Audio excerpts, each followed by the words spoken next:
This third episode will cover our first full day in Antarctica. I will show you a first landing, as well as a first encounter with wildlife. This of course includes penguins, but so much more as well. I'm also going to show you what it is like to cruise on a Zodiac amongst icebergs. And in these videos I will also give you some specific info about the places I visit, such as coordinates and facts. The list of the gear I use will be at the end as well.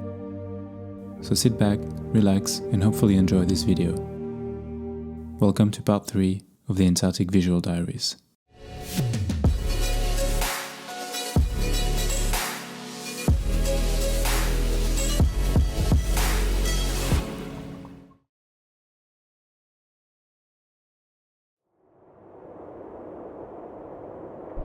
So for our first day in Antarctica, we decided to get up early and catch the sunrise. We went up on the deck at around 6:30 AM and waited for the light to show up behind the mountains. It was really windy and the temperature was only 2 degrees above zero. 6:35 right now, so in a few minutes we'll have hopefully a bit of light. And get ready shooting. After a few moments, the sun started to illuminate the snowy peaks around us and it was incredible. The footage barely does it justice. We spent about an hour shooting and then had to go and get changed to get ready for our first landing.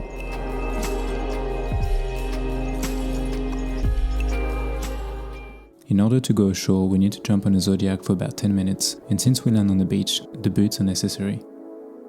Found them to be really comfy, and we will wear them for the rest of the trip.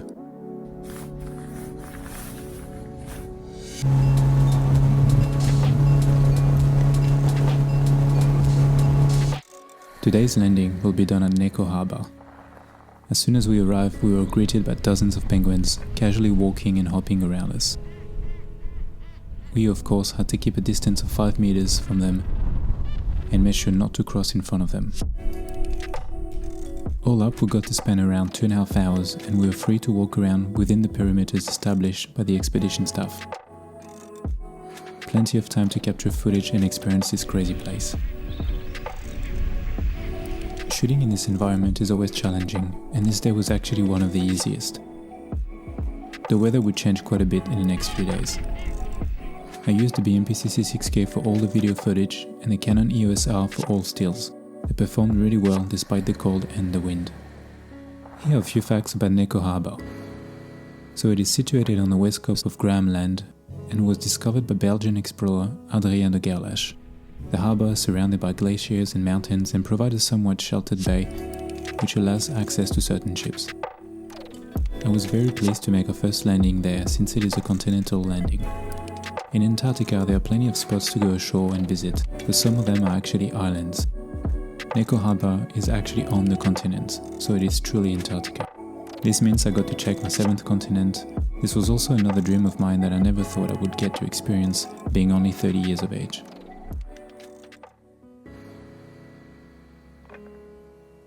Before leaving Neko, we made sure to clean our boots in the water on the shore, then head back into the Zodiac and clean them again once we got on the boat. We had a quick lunch and we were already getting ready for the second part of the day, Paradise Harbor.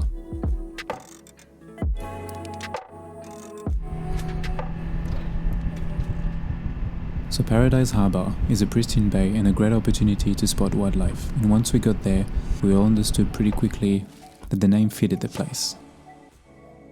Calm and silky waters, beautiful icebergs everywhere, and we almost forgot the huge mountains and glaciers surrounding us. Cruising amongst icebergs on these calm and reflective waters was just simply amazing. Some of them had the most unusual shapes and colors. This is where we got to also see some seals resting on icebergs. These particular ones were crab eaters. For a moment I almost pretended to be one of those National Geographic or BBC filmmakers. On our way back we stopped as our Zodiac driver received a call saying that whales had been spotted. We quickly headed towards them. Once we got there we were lucky enough to witness a pod of humpback whales slowly swimming right in front of us.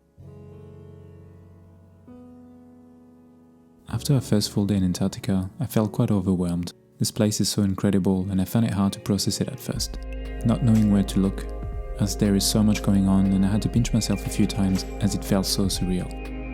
In one day, we had made a continental landing, cruised amongst icebergs, saw dozens of penguins, seals and even whales.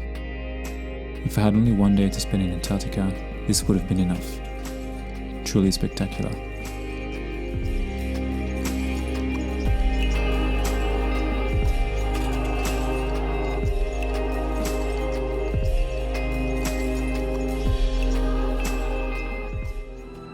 In the next episode,